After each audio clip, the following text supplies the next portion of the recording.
My selected theme is Chemistry Lab Safety Rules, and throughout the course I'll try to explore a way of teaching lab safety rules for a particular chemistry experiment called How Much Copper is in a Penny. The copper penny experiment demonstrates the amount of copper consists of in a penny, and during which students will actually melt down a penny in order to figure out its components. It's cool and fun when performed safely, but chemicals used can be dangerous and when treated carelessly. Although at the beginning of the lab, the instructor will announce the safety issues we may encounter during the labs.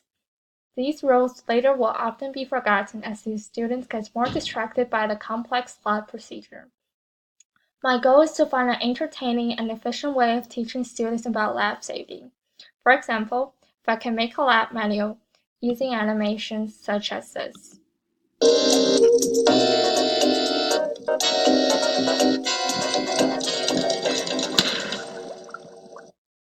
How fun will be that?